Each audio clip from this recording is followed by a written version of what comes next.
Assalamualaikum warahmatullahi wabarakatuh. Kami dari kelompok 1 kelas A Informatika Pelajaran Kepemimpinan akan mempresentasikan tentang beberapa materi yang telah disampaikan oleh dosen pembimbing. Anggota kami yaitu dengan NIM 2010511009 yaitu Muhammad Fandika Rafif, lalu dengan NIM 010 yaitu Endo Bonapen, selanjutnya 012 yaitu Febriani Jatin Nawangsi, selanjutnya 026 yaitu Nur Hikmah Mawaddah Solim, selanjutnya 029 yaitu Lutfiani Bahrain, selanjutnya 031 yaitu Rasif Canda Zirnih, selanjutnya 034 yaitu R. Joko Anung Handoko, selanjutnya 035 yaitu Muhammad Ferdiansyah, selanjutnya 039 yaitu Rafiq Yahya, itu saya sendiri. Selanjutnya 040 yaitu Muhammad Akbar Pratama Putra. Selanjutnya 043 yaitu Faris Primahadi. Selanjutnya 044 yaitu Raihan Kus Putranto, mohon maaf. Selanjutnya 045 yaitu Melvin Marcelo, dan yang terakhir 047 yaitu Muhammad Sidki Wirawan. Selanjutnya saya serahkan kepada pembaca materi pertama, dipersilahkan. Baik, mohon slide-nya tolong di next.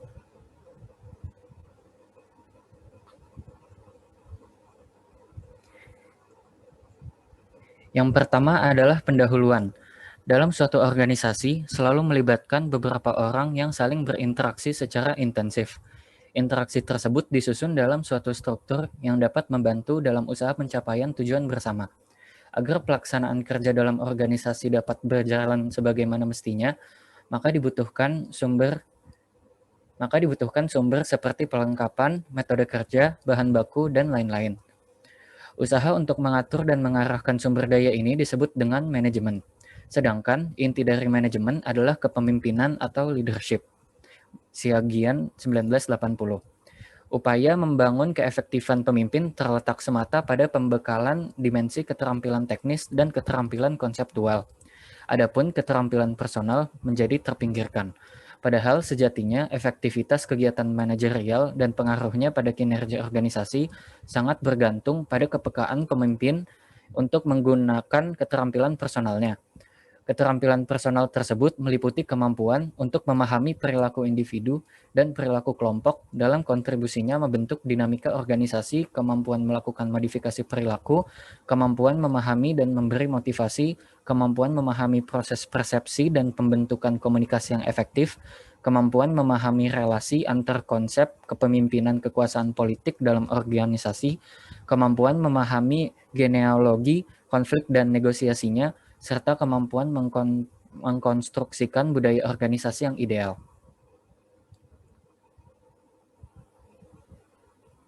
Next.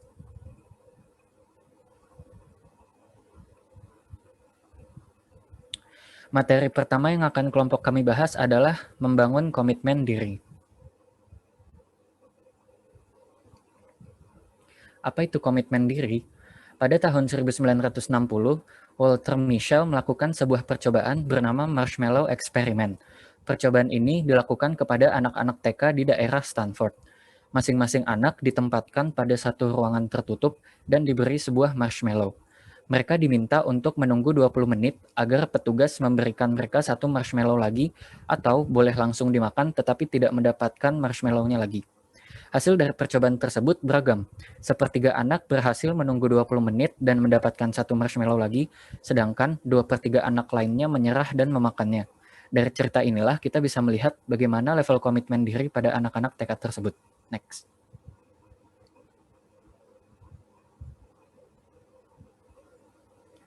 Pengertian.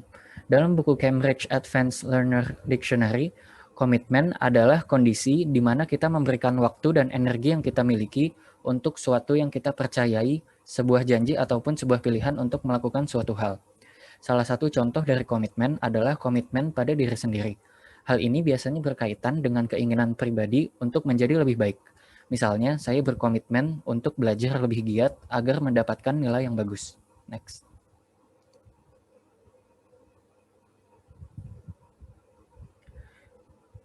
Yang pertama, ide gagasan yang dituangkan dalam perencanaan harus terprogram. Yang kedua, memiliki tindakan yang konkret, jelas, dan sesuai rencana. Yang ketiga, perilaku harus tepat waktu, tepat janji, dan disiplin. Yang keempat, hasil karya nyata dan bermanfaat bagi diri sendiri. Yang kelima, pengendalian secara menyeluruh baik terhadap rencana, proses, maupun karya nyata yang dihasilkan. Itulah faktor-faktor yang menunjukkan seseorang memiliki komitmen yang tinggi. Next. Selanjutnya akan dibahas oleh teman saya, yaitu Nur Hikmah.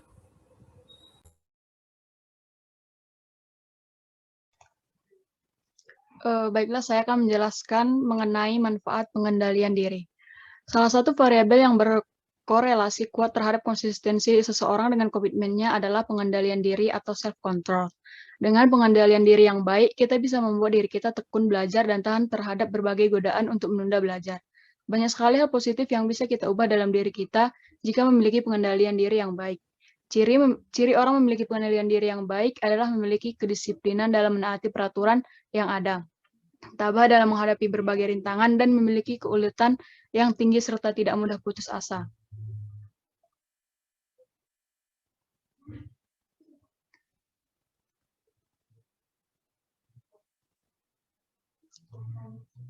Selanjutnya, cara membangun komitmen diri.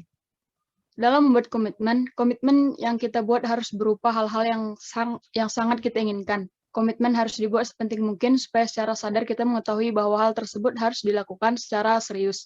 Pastikan komitmen yang kita buat harus spesifik dan jelas, punya indikator yang bisa diukur, memiliki target yang wajar untuk dicapai dalam jangka pendek, dan bisa diuraikan menjadi aktivitas yang real.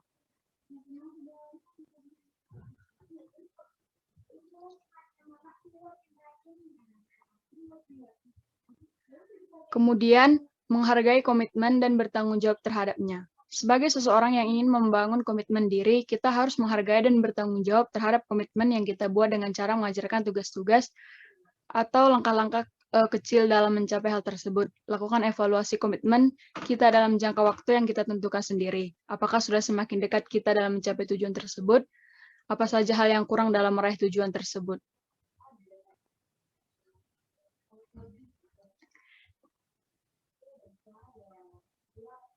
Selanjutnya, fokus untuk berkembang secara bertahap ataupun memulai dari hal yang kecil. Mencoba mengubah diri menjadi lebih baik itu tidak mudah untuk dilakukan. Biasanya, seringkali kita mengawali segala bentuk komitmen dengan langsung fokus ke hal-hal yang tidak realistis dan tanpa arah yang jelas, sehingga berakhir kita malas untuk melakukannya. Untuk mengatasi hal tersebut, cobalah tentang diri kita untuk memulai dengan hal-hal sederhana sehingga kita tidak ada alasan lagi untuk malas melakukannya. Cobalah keluar dari zona nyaman dan mulai progres kita secara bertahap dan konsisten.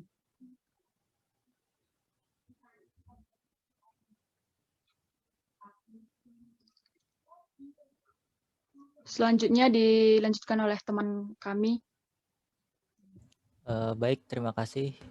Untuk cara membangun komitmen diri yang selanjutnya adalah mengatasi hal-hal yang dijadikan sebagai alasan untuk menunda. Setiap orang memiliki cara yang berbeda-beda dalam mengatasi alasan-alasan yang membuat ia menunda suatu pekerjaan. Oleh karena itu, kita harus mencari dulu apa penyebab dari kenapa kita suka menunda suatu pekerjaan. Cobalah untuk merenungkan sendiri apa yang menghambat kita dan harus bisa mencari cara sendiri dalam mengatasinya.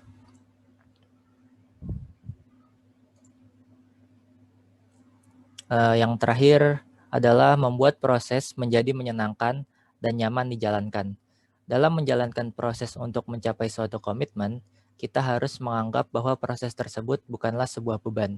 Kita harus berpikiran manfaat apa saja yang kita dapatkan dari melakukan hal tersebut. Tanamkan pikiran bahwa segala sesuatu butuh proses untuk mencapainya, dan proses tersebut harus dilakukan secara nyaman dan menyenangkan agar hasil yang didapatkannya itu maksimal. Untuk materi selanjutnya akan dijelaskan oleh pemateri yang lain. Selanjutnya adalah bagian materi 2, yaitu pemecahan masalah. Pemecahan masalah atau problem solving adalah sebuah proses mental yang sering disebut dengan proses kognitif atau proses berpikir yang dilakukan untuk mengubah situasi yang ada ke arah tujuan yang diinginkan. Pemecahan masalah merupakan bagian intrinsik dari kehidupan sehari-hari. Memiliki keterampilan dalam menyelesaikan masalah secara kompeten sangat penting untuk keberhasilan individu dan tim.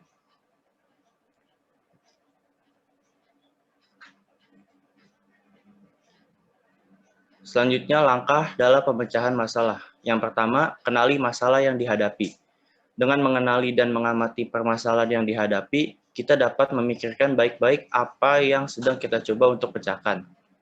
Hal-hal yang perlu diingat antara lain yang pertama, menelaah masalah dan mencari bagian penting dari masalah tersebut. Yang kedua, bersikap open-minded terhadap masalah dan penyebabnya. Yang ketiga, menyempitkan masalah.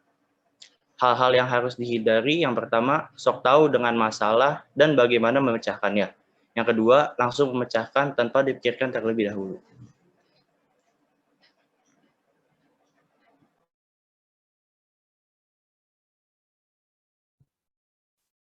Berikutnya adalah identifikasi pilihan yang ada, yaitu membuat daftar kemungkinan-kemungkinan yang akan terjadi mengenai permasalahan yang dihadapi.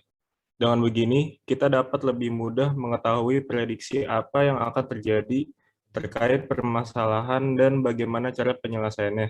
Yang pertama, ada hal yang harus dihindari, yaitu menggunakan kemungkinan yang bersifat sangat terlihat tanpa adanya berpikir secara kreatif. Yang kedua, terlalu sedikit memikirkan pilihan.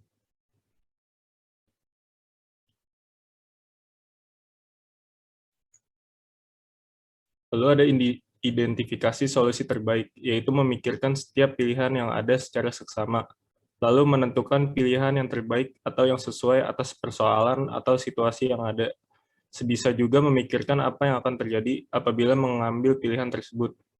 Yang pertama, ada hal yang perlu diingat, yaitu memikirkan setiap konsekuensi dan dampak-dampak yang terjadi dari solusi yang dipilih. Lalu memastikan bahwa pilihan tersebut tepat dengan yang diinginkan. Yang kedua, ada hal yang harus dihindari, yaitu memilih solusi termudah dan tidak memikirkan konsekuensinya.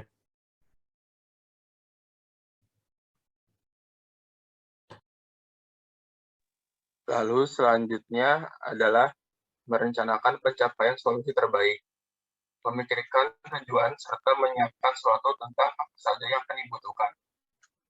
Yang pertama, hal yang perlu diingat, membuat urutan langkah yang akan diambil dari awal sampai akhir, memikirkan baik-baik rencana dan solusi, lalu memikirkan apabila terjadinya penolakan.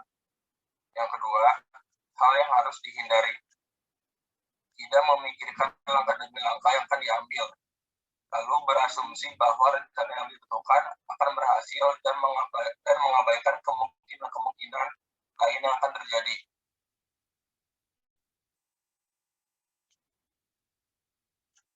Lalu selanjutnya adalah mengevaluasi hasil pencapaian. Apabila hasil yang dihasilkan tidak sesuai, maka coba cara lain. Apabila sesuai, pastikan pencapaian itu tidak merugikan berbagai pihak. Yang pertama, hal yang perlu diingat, mengikuti terus perkembangan terhadap suatu masalah yang akan dihadapi, agar lebih siap untuk menghadapi hal-hal yang akan terjadi di luar rencana. Yang kedua, hal yang harus dihindari, tidak mengikuti perkembangan suatu masalah yang dihadapi sehingga kurang siap untuk mempersiapkan sesuatu yang terjadi di luar rencana. Selanjutnya akan dibacakan oleh pemateri selanjutnya. Baik, materi selanjutnya itu adalah pengambilan keputusan. Next. Pembahasan di sini yang pertama akan dibahas pengertian pengambilan keputusan, lalu peran pemimpin dalam pengambilan keputusan, pengaruh perilaku terhadap pengambilan keputusan, prosedur pengambilan keputusan, dan faktor yang mempengaruhi pengambilan keputusan. Next. Yang pertama, pengertian pengambilan keputusan. Pada hakikatnya pengambilan keputusan adalah suatu pendekatan yang sistematis terhadap hakikat suatu masalah, pengumpulan fakta-fakta dan data, penentuan yang matang dari alternatif yang dihadapi, dan mengambil tindakan yang menurut perhitungan merupakan tindakan yang paling tepat. Pengertian di atas menunjukkan ada 5 hal yang perlu diperhatikan. Yang pertama itu adalah dalam proses pengambilan keputusan tidak ada hal yang tidak secara kebetulan. Yang kedua, pengambilan keputusan tidak dapat dilakukan secara sembrono. Lalu yang ketiga, sebelum sesuatu masalah dapat dipecahkan dengan baik, hakikatnya daripada masalah itu harus diketahui dengan jelas. Yang keempat, pemecahan masalah tidak dapat dilakukan dengan ilham atau dengan mengarang, tetapi harus didasarkan pada fakta yang terkumpul, terolah dengan baik, dan disimpan secara teratur sehingga dapat dipercayai. Yang terakhir yaitu adalah keputusan yang baik adalah keputusan yang telah dipilih dari berbagai alternatif, yang ada dari berbagai alternatif yang dianalisis dengan matang. Maka dari semua pernyataan yang sebelumnya menunjukkan bahwa pengambilan keputusan sebagai tugas terpenting dan terutama bagi seorang pemimpin yang baik bukan merupakan tugas mudah, dan bahwa apabila seseorang ingin diakui sebagai seorang pemimpin yang baik, maka orang tersebut sepanjang karirnya harus teratur dan berkesinambungan dengan kemampuan mengambil keputusan. Dengan kata lain, pengambilan keputusan adalah suatu teknik untuk memecahkan suatu masalah dengan mempergunakan teknik-teknik ilmiah. Yang kedua yaitu adalah peranan kepemimpinan dalam pengambilan keputusan. Pengambilan keputusan adalah pemilihan dua alternatif atau lebih. Pengambilan keputusan perlu dilakukan karena adanya perbedaan antara harapan atau tujuan dengan hasil yang dicapai. Salah satu model pengambilan keputusan adalah the optimizing model. Model tersebut merupakan model pengambilan keputusan yang menguraikan bagaimana individu seharusnya berperilaku untuk mencapai hasil atau keluaran yang maksimal. Materi ketiga yang akan disampaikan oleh teman kami yaitu Joko. Materi ketiga ini adalah pengaruh perilaku terhadap pengambilan keputusan. Next. Yang pertama itu ada nilai. Jadi nilai ini dianggap sebagai pedoman jika seorang menghadapi situasi di mana harus dilakukan suatu pilihan. Yang kedua ada kepribadian. Jadi aspek kepribadian yang meliputi sikap, kepercayaan, selanjutnya, dan kebutuhan individu. Next. Yang ketiga ada kecenderungan dalam mengambil resiko. Ada yang berani dalam mengambil resiko, ada yang di tengah-tengah, dan ada yang penuh pertimbangan atau kurang berani untuk mengambil resiko. Yang keempat ada disonansi kognitif, yaitu adanya rasa cemas pada pengambilan keputusan terhadap akibat dari keputusan yang diambilnya. Selanjutnya. Nah, ini di yang materi keempat, langkah-langkah dalam pengambilan keputusan. Ya, yang pertama, ya kita harus menentukan perlunya pengambilan keputusan. Ini kita perlu nggak sih mengambil keputusan? Setelah itu, kita mengidentifikasi kriteria-kriteria keputusan yang akan kita ambil. Selanjutnya, kita mengalokasi pembobotan terhadap kriteria. Setelah itu, kita membuat alternatif, mengembangkan alternatif, terus kita mengevaluasi alternatif, setelah itu kita memilih alternatif terbaik. Seperti itu. Selanjutnya. Nah, ini langkah-langkah pengambilan keputusan. Langkah-langkah tersebut tentunya tidak mutlak berurutan, melainkan harus disesuaikan dengan bobot keputusan yang akan diambilnya. Seringkali hal-hal khusus harus dimasukkan di dalamnya, antara lain menyangkut asumsi-asumsi yang harus dirumuskan agar alternatif-alternatif dapat lebih banyak dimunculkan. Dengan alternatif yang relatif lebih banyak, kemungkinan yang dievaluasi semakin banyak pula. Pada akhirnya, keputusan dapat diambil berdasarkan berbagai alternatif yang muncul. Next. Selain itu, juga Herbert E. Simon mengajukan model proses pengambilan keputusan yang dianggap sebagai sebuah arus dari penyelidikan sampai perancangan dan kemudian pada pemulihan. Tetapi pada setiap tahap hasilnya mungkin dikembalikan ke tahap sebelumnya untuk dimulai lagi. Jadi tahapan tersebut merupakan unsur-unsur sebuah proses berkesinambungan. Tahapan pengambilan keputusan yaitu next. Ini ada tahapan mengambil kesimpulan menurut Herbert E. Simon. Yang pertama, tahap penyelidikan. Tahap penyelidikan itu mempelajari lingkungan atas kondisi yang memerlukan keputusan. Data mentah yang diperoleh, diolah, dan diuji untuk dijadikan petunjuk yang dapat mengidentifikasi persoalan. Setelah itu, tahap perancangan, mendaftar, mengembangkan, dan menganalisis arah tindakan yang mungkin. Hal ini meliputi proses-proses untuk memahami persoalan, menghasilkan pemecahan, dan menguji kelayakan pemecahan tersebut. Setelah itu, tahap pemulihan. Di tahap pemulihan ini kita memilih arah tindakan tertentu dari semua yang ada. Pilihan ditentukan, dan setelah itu langkah terakhir adalah dilaksanakan. Untuk materi kelima akan disampaikan oleh Mas Rasif. Untuk Mas Rasif, waktu dan tempat dipersilakan. Yang kelima, faktor-faktor yang mempengaruhi pengambilan keputusan. Yang pertama, fisik. Didasarkan pada rasa yang dialami pada tubuh seperti rasa tidak nyaman atau kenikmatan. Ada kecenderungan menghindari tingkah laku yang menimbulkan rasa tidak senang. Sebaliknya, memilih tingkah laku yang memberikan kesenangan. Kedua, emosional.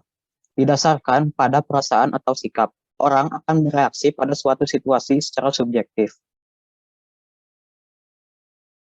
3. Rasional.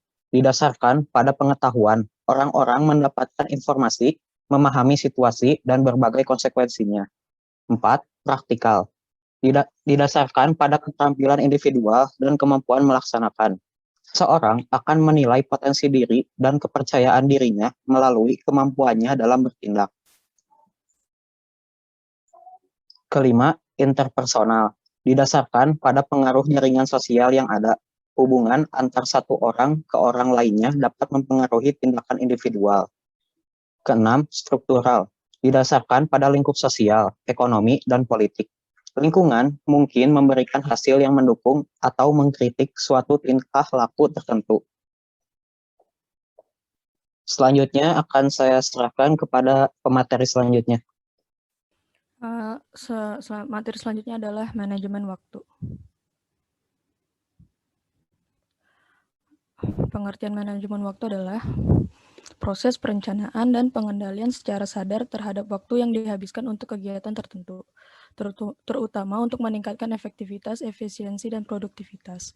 Cara ini juga melibatkan tindakan menyeimbangkan berbagai tuntutan terhadap seseorang yang berkaitan dengan pekerjaan, kehidupan sosial, keluarga, hobi, minat pribadi, dan komitmen, dengan keterbatasan waktu.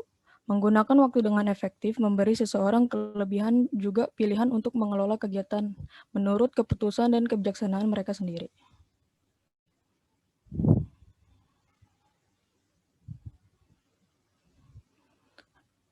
Manajemen waktu seorang pemimpin. Pemimpin memiliki sejumlah tanggung jawab. Mereka harus pintar menjaga jadwal mereka agar tetap teratur dan seluruh pekerjaan terselesaikan dengan baik. Mulai dari mengelola karyawan, mencari peluang pemasaran baru, mengevaluasi pekerjaan yang telah berjalan, dan pemimpin juga bertugas menyelesaikan beberapa proyek dalam waktu yang bersamaan. Sebagai seorang pemimpin, kita harus mempersiapkan segala sesuatu dengan baik dan teliti. Sesudah menentukan apa yang tepat dalam bentuk hal yang harus dilaksanakan dan orang yang melaksanakannya, pemimpin yang efektif juga harus memikirkan secara serius masalah waktu dan tempat. Waktu itu sangat berharga, bahkan jika setiap detiknya pun bermanfaat. Pemimpin yang efektif adalah pemimpin yang membuat rencana dengan hati-hati dan menggunakan waktu dengan baik dan untuk mencapai tujuannya.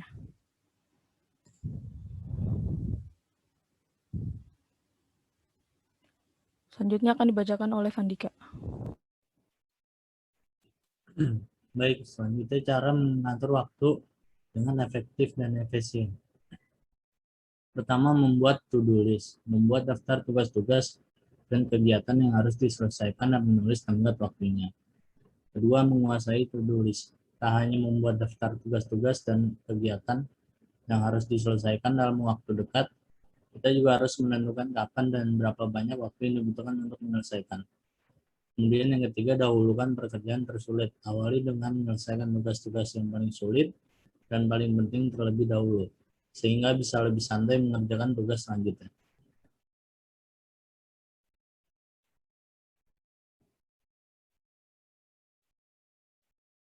Yang keempat, jangan takut mendelegasikan tugas. Belajar memberikan kepercayaan kepada tim.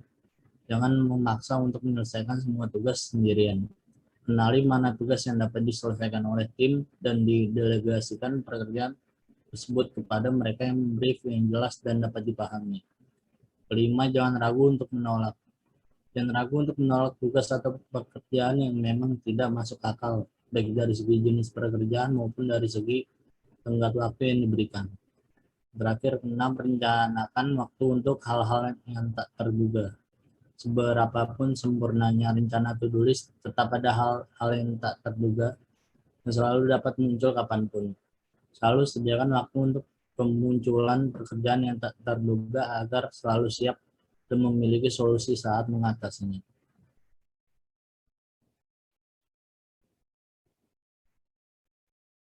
Selanjutnya akan dijelaskan oleh Siti. Oke. Dampak manajemen waktu yang buruk. Yang pertama adalah penundaan. Apakah kamu sering menunda pekerjaan kamu, atau malah kamu sulit untuk memulai suatu pekerjaan? Sebetulnya, hanya diperlukan langkah kecil untuk mendapatkan motivasi dalam menyelesaikan pekerjaan. Contohnya, jika kamu ingin pergi ke tempat gym untuk berolahraga, yang kamu lakukan hanyalah perlu berjalan keluar. Ketika sekali kamu memulai, pasti kamu menyelesaikan pekerjaan tersebut. Yang kedua, kurang tidur. Ketika kamu tidak bisa memanajemen waktu dengan baik, kamu pasti akan mengalami jadwal tidur yang berantakan. Tentunya hal ini akan berdampak pada kesehatan kamu. Selain itu, jika tidur kamu tidak cukup, bisa menyebabkan terhambatnya aktivitas dan kamu menjadi kurang fokus. Yang terakhir, mengkonsumsi makanan yang tidak sehat dan kurang berolahraga. Alasan umum bagi sebagian banyak orang untuk tidak berolahraga adalah tidak mempunyai waktu yang cukup. Padahal, sebetulnya, itu hanyalah manajemen waktu yang kurang baik. Orang-orang yang tidak memanajemen waktu dengan baik juga cenderung makan makanan instan yang tentunya tidak baik untuk tubuh dalam jangka panjang. Materi selanjutnya akan saya serahkan ke materi selanjutnya. Baik, selanjutnya adalah etika dan tanggung jawab sosial dalam kepemimpinan.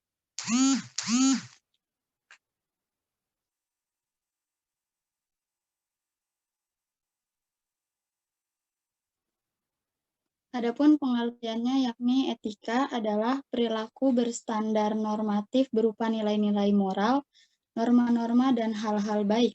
Etika kepemimpinan adalah sejumlah sifat-sifat utama yang harus dimiliki seorang pemimpin agar kepemimpinannya dapat menjadi lebih efektif dan efisien untuk mencapai tujuan yang telah ditentukan sesuai norma dan nilai yang berlaku. Next.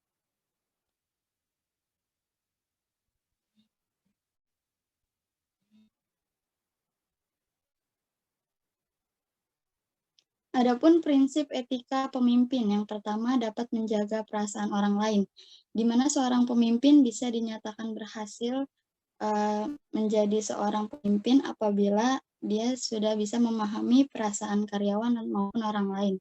Yang kedua ada memecahkan masalah dengan rendah hati, menghindari pemaksaan kehendak tetapi tetap menghargai pendapat orang lain, lalu mengutamakan proses dialogis dalam memecahkan masalah, yakni musyawarah, lalu menanggapi suatu masalah dengan cepat dan sesuai dengan keahlian, lalu menyadari kesalahan dan berusaha untuk memperbaiki serta mengedepankan sikap jujur, disiplin, dan dapat dipercaya. Next.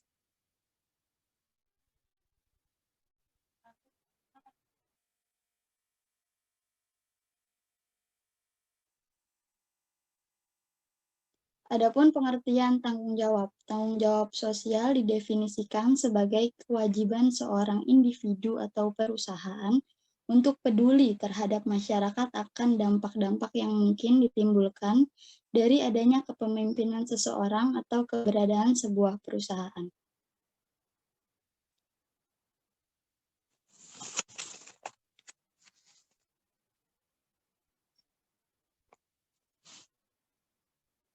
Ya, selanjutnya tanggung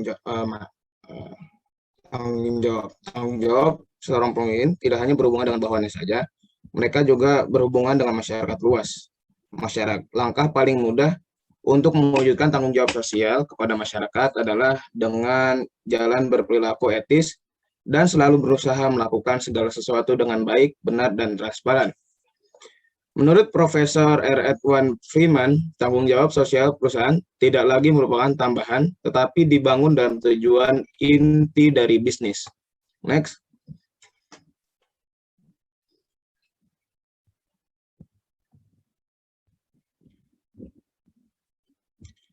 Selanjutnya, manfaat, etika, dan tanggung jawab sosial, yaitu yang pertama, memberikan citra positif dan nilai lebih bagi perusahaan.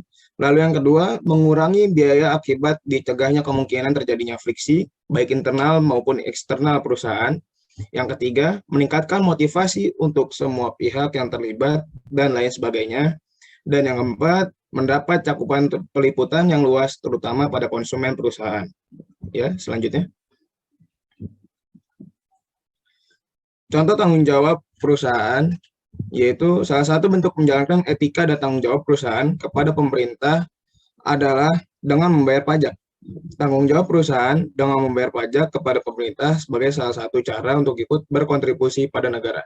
Lalu yang selanjutnya, selain membayar pajak, hal-hal lain yang bisa dilakukan perusahaan sebagai tanggung jawab perusahaan adalah dengan memberikan donasi terhadap organisasi sosial maupun masyarakat. Ya, selanjutnya. Nah, kesimpulannya adalah pemimpin adalah seorang yang melaksanakan beberapa hal yang benar. Manajer adalah seseorang yang harus melaksanakan sesuatu dengan benar. Pemimpinan seseorang dalam sebuah organisasi sangat besar perannya dalam setiap pengambilan keputusan. Sehingga membuat keputusan dan mengambil tanggung jawab terhadap hasilnya merupakan salah satu tugas pemimpin. Sehingga jika seorang pemimpin tidak mampu membuat atau mengambil keputusan, seharusnya dia tidak dapat menjadi pemimpin. Ya. Demikian pemaparan yang bisa kami semua sampaikan. Kurang lebihnya mohon maaf. Assalamualaikum warahmatullahi wabarakatuh.